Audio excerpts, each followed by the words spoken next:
Hi friends, నేను miss వచ్చాను. ఈరోజు నేను క్రిస్పీ దోశల చట్నీ అండి. ఇది ముందుగా మినపప్పు, జీలకర్ర, ఎండుమిర్చి, నూనె వేసుకొని ఇలా వేయించుకోండి. అందులోనే మనం ధనియాలు, ఒక స్పూన్ ధనియాలు, ఒక ఉల్లిపాయ, పెద్ద ఉల్లిపాయ, టమాటా ఒకటి, టేస్ట్కి తగ్గ ఉప్పు, కొద్దిగా పసుపు, చింతపండు అండి, చిన్న ఉసిరికాయ అంత చింతపండు వేసుకొని ఒకసారి మగ్గనిచ్చి పక్కకు తీసుకొని చల్లారబెట్టుకోండి. అలాగే దోశకి రవ్వ దోశ అండి. ఇది రవ్వ దోశకి ఒక గిన్నెతో నేను మాకు సరిపడా దోశలు వేసుకున్నాను.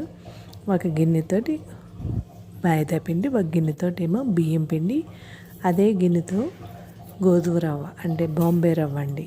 ఈ మూడు కలుపుకోవాలండి. ఒక ఏ గిన్నెతో చూసుకుంటే ఆ గిన్నెనండి కొలత. అందులో జీలకర్ర, పసుపు, టేస్ట్కి తగ్గ ఉప్పు, కొద్దిగా నీళ్ళు వేసుకొని దోశలకి ఎలా పలచగా ఉండాలో అలా కలుపుకోండి.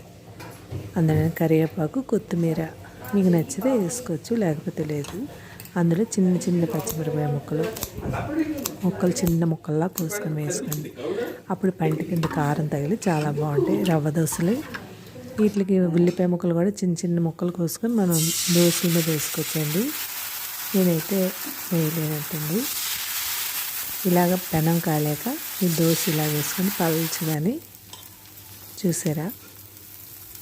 అంటే మనం దేంతో కొలిస్తే ఇప్పుడు ఒక గ్లాస్తో కొలిసామనుకోండి మైదా పిండి, అదే గ్లాస్తో బియ్యం పిండి కరాచినొక కొలుచుకోండి. ఈ లోపల మనకు చట్నీకి చల్లారిపోయింది, గ్రైండ్ చేసుకోవచ్చు. ఇలా మెత్తగా గ్రైండ్ చేసుకోండి. కొద్దిగా నీళ్ళు వేసుకొని గ్రైండ్ చేసుకోండి, మరీ ఎక్కువ నీళ్ళు వద్దు. వేసుకొని మనం పండగలు వస్తున్నాయి కదండి, ఏం చేసుకోవాలో టిఫిన్ ఆలోచిస్తారు కదా. ఇలా దోశ చేసుకొని దోశ చట్నీ రెండు ఒకేసారి చేసి చూపిస్తున్నాను మీకు. ఇలా చేసుకొని ఇంటి పద్ధతినండి ఇలా మిక్సీ చేసుకొని పక్కన పెట్టుకోండి. దీనికి తాలింపు మీకు నచ్చితే పెట్టుకోవచ్చు, లేకపోతే అక్కర్లేదండి. అన్నీ వేసి మగ్గనిచ్చాం కాబట్టి ఇలా దోశ వేసుకొని క్రిస్పీగా వస్తాయండి. మనం ఈ లెక్క ప్రకారంగా మీరు దోశలు వేస్తే క్రిస్పీగా కూడా ఉంటాయి, కరకరలాడతాయి. మీరు ట్రై చేయండి. ఎంతో టేస్టీ అయినా రవ్వ దోశ అండ్ చట్నీ ట్రై చేసి మీకు ఎలా వచ్చిందో కామెంట్ సెక్షన్లో చెప్పండి. Thank you. సబ్స్క్రైబ్ చేయండి, లైక్ కొట్టండి, కామెంట్ పెట్టండి. బాయ్. Thank you.